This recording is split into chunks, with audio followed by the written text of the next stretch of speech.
आता डोळ्यांच्या सर्व आजारांवर अत्याधुनिक उपचार कणकवलीत, तेही अगदी माफक दरात। नॅप आय हॉस्पिटल मिरज संचलित विवेकानंद नेत्रालय आणि रेटिना सेंटर मध्ये आजपर्यंत 15,000च्या वर डोळ्यांची ऑपरेशन्स, विना टाका विना इंजेक्शन मोतीबिंदू शस्त्रक्रिया, डोळे तपासणी, चष्मा, तिरळेपणा आणि डोळ्यांच्या सर्व आजारांवर उपचार, डायबिटिक आणि उच्च रक्तदाब असलेल्या रुग्णांवरही डोळ्यांचे उपचार। आजच संपर्क करा विवेकानंद नेत्रालय आणि रेटिना सेंटर, प्रहार कार्यालयाच्या शेजारी, सनराइज टॉवर, श्रीधर नाईक चौक, मुंबई गोवा हायवेवर, कणकवली।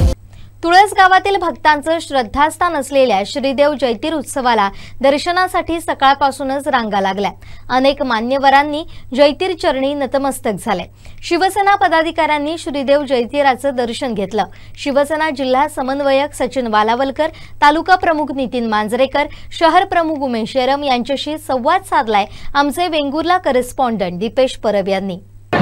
प्रथम या ठिकाणी तुळस गावातील आणि या संपूर्ण पंचक्रोशीतील श्री देव जयतीर चरणी नतमस्तक होतो।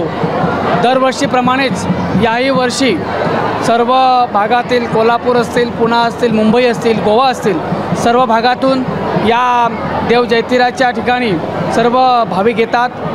मनोभावाने या ठिकाणी देवाला या ठिकाणी जो काही नवस असेल तो नवस या ठिकाणी सांगतात आणि गेले अनेक वर्ष पिढ्यानपिढ्या या भागातील सर्व लोकांची श्रद्धा आहे आणि या तुळस गावातील सर्वसुद्धा जे मानकरी आहेत ते अतिशय मनोभावे आलेल्या सर्व भक्तगणांचं या ठिकाणी मनापासून स्वागत करतात आणि जे भक्तगण देवाचरणी येतात ते या ठिकाणी लीन होतात आणि त्यांची श्रद्धा आहे की ज्या गोष्टी, ज्या मनातील गोष्टी असतात त्या सर्व देवाचरणी अर्पण करून देवाला या ठिकाणी आपलं जे गाऱ्हाणं मांडतात आणि दरवर्षी याचप्रमाणे लोकांची श्रद्धा असल्यामुळे लोकांच्या त्या मनोकामना पूर्ण होतात। ह्या अनेक वर्षाची परंपरा आहे आणि या भागातील सर्व मंडळी, शेतकरी असतील, वेगवेगळ्या भागातील कष्टकरी जनता असेल, त्यांना श्रद्धेने माहिती आहे की या दिवशी लोकांना जो हवा असणारा शेतीकरता जो पाऊस असतो तो पाऊस दरवर्षी पडतो आणि त्यामुळे लोकांची या देवतेवर श्रद्धा आहे।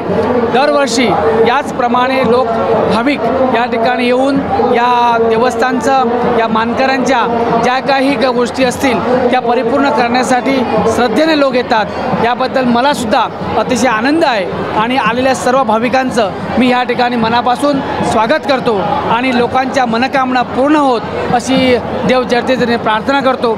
एवढं बोलून मी परत एकदा दरवर्षी आलेल्या भाविकांचं मनापासून स्वागत करून देव जयतीरने प्रार्थना करतो की सर्वांना आरोग्य, आयुष्य, आरोग्य आणि मनोकामना देऊ अशी चरणी प्रार्थना करतो आणि या ठिकाणी थांबतो।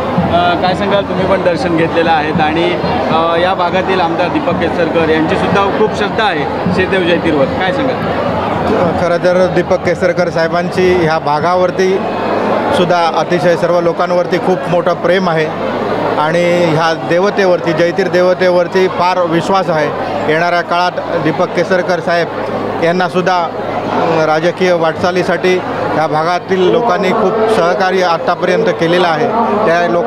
त्या सर्व लोकांना जयतीरच्या आजच्या ह्या कार्यक्रमानिमित्त मी शुभेच्छा देऊ इच्छितो। आज खरं तर वालावलकरांनी सांगितल्याप्रमाणे शेतीच्या अवजारांसाठी इथे फार मोठ्या प्रमाणात सह्याद्रीच्या पट्ट्यातील अगदी नारूर गावापासून तुळसपर्यंतचे नागरिक मोठ्या श्रद्धेने इथे येत असतात। त्या सर्व नागरिकांनासुद्धा मी शुभेच्छा देतो आणि मनापासून शुभेच्छा देऊन थांबतो।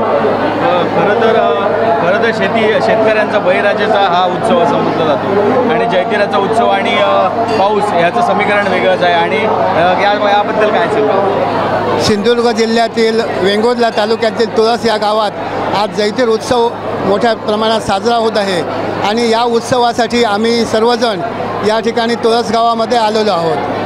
खरं तर या उत्सवासाठी दरवर्षी आम्ही या ठिकाणी येत असतो आणि या ठिकाणी आपलं जे काही गाऱ्हाणं असेल ते आपण या देवाकडे सांगत असतो। गेल्या वर्षीसुद्धा आम्ही या ठिकाणी आलो होतो आणि शेतकऱ्यांसाठी या चांगला पाऊस पडून दे, चांगली शेती होऊन दे असं या ठिकाणी देवाकडे आम्ही गाऱ्हाणं केलेलं होतं आणि त्याप्रमाणे आपण बघताय की संपूर्ण शेती गेल्या वर्षी अगदी चांगल्या प्रकारे शेती या ठिकाणी आली। शेतकऱ्यांचा चांगला शेतीमध्ये फायदा झाला। तसंच पाऊससुद्धा चांगला पडल्यामुळे यावर्षी कुठच्याही प्रकारे पाण्याची टंचाईसुद्धा भासली नाही. अशा प्रकारे या ठिकाणी देव आपल्या नवसाला पावतो हे सिद्ध झालेलं असल्यामुळे लाखो भाविक सकाळपासून या देवाच्या दर्शनासाठी येत आहेत आणि मलासुद्धा येथे येऊन अतिशय आनंद झाला आहे. आम्ही सर्वजण या उत्सवाचा मनापासून आनंद घेत आहोत. असंच देवाने यावर्षीसुद्धा चांगला पाऊस पडून चांगली शेती या ठिकाणी शेतकऱ्यांची पिकून दे असं या ठिकाणी देवाचरणी मी प्रार्थना करतो आणि मी पुन्हा एकदा सर्व भाविकांचे या ठिकाणी मनापासून स्वागत करून माझे 2 शब्द संपवतो. जय हिंद, जय महाराष्ट्र. आमचे दिवसभरातले सर्व अपडेट्स, ताज्या घडामोडी आणि थेट लाईव्ह पाहण्यासाठी सबस्क्राईब करा, लाईक करा कोकणचं नंबर 1 महा चॅनल कोकण 7 लाईव्हचं YouTube चॅनल.